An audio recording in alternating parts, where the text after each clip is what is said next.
রাস্তায় বা খোলা ময়দানে সঙ্গীকে ভালোবাসায় জড়িয়ে ধরা কিংবা চুম্বন করা বাঙালির চোখসই না হলেও অন্যান্য দেশে এটি খুবই সাধারণ বিষয়। সেখানেও আমরা বাঙালিরা এটি দেখে খানিকটা নিজেই লজ্জা পাই। তবে উন্নত দেশগুলোতে এগুলো হরহামেশাই আপনার চোখে পড়বে কোনো যুগলকে জড়িয়ে ধরতে কিংবা চুম্বন করতে। তবে জানেন কি, প্রকাশ্যে চুম্বন করা কিন্তু অনেক দেশেই নিষিদ্ধ। এমনকি কাজটি করে ধরা পড়লে জেল হবে নিশ্চিত। সে দেশের নাগরিক তো বটেই, আপনি পর্যটক হয়েও এই ভুলটি করলে জেলে যাওয়া কেউ আটকাতে পারবে না। তাই আগে থেকেই এই সম্পর্কে জেনে রাখুন। মধ্যপ্রাচ্যের বেশিরভাগ দেশে জনসম্মুখে স্ত্রীকে চুম্বন করা নিষিদ্ধ। যদি কাউকে এই কাজ করতে দেখা যায় তাহলে সেখানকার পুলিশ জরিমানা সহ জেলও দিতে পারে। স্থানীয়রা এই বিষয়গুলো সম্পর্কে ভালো জানেন, তবে বিদেশিরা প্রায়শই এখানে কঠোর আইনের মুখোমুখি হন।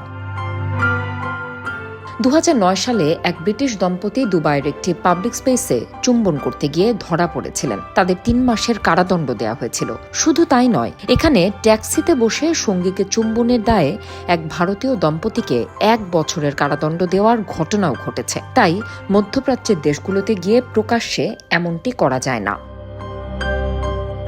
এছাড়া ইন্দোনেশিয়ায় কঠোরভাবে চুম্বন নিষিদ্ধ।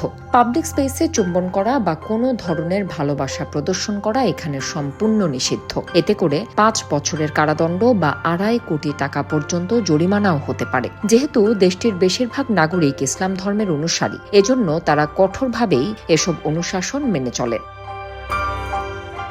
এমনকি জাপানের টোকিও তার সংস্কৃতি বা সভ্যতাকে শীর্ষে রাখে। এমন পরিস্থিতিতে পাবলিক স্পেসে চুম্বন করা বা লজ্জাজনক কাজ করার জন্য আছে কঠোর শাস্তি। শাস্তির পাশাপাশি জরিমানাও দিতে হতে পারে। সেজন্য যখনই জাপানে বেড়াতে যাবেন, মনে রাখবেন এখানকার সভ্যতা যেন আঘাত না পায়। জাপান যতটা উদার আতিথেয়তায়, ততটাই সচেতন তাদের সংস্কৃতি রক্ষায়। 2006 সালের 14 ফেব্রুয়ারি পূর্ব চীনের জিয়াংসু প্রদেশের রাজধানী নানাজিংয়ে ভ্যালেন্টাইন্স ডেতে একটি রেস্টুরেন্টে একজন চীনা ব্যক্তি তার সঙ্গীকে চুম্বন করার চেষ্টা করেছিল। এ সময় তার জেল এবং জরিমানাও হয়েছিল। অন্যান্য দেশের মতো চীনও পাবলিক স্পেসে এই ধরনের জিনিস ঠেকাতে কঠোর নিয়মকানুন মেনে চলে। নাটক সিনেমায় যদিও উল্টো চিত্রই দেখা যায়, তবে পর্যটক হলে আপনার এসব বিষয়ে আরও বেশি জানাশোনা এবং সতর্ক হওয়া প্রয়োজন।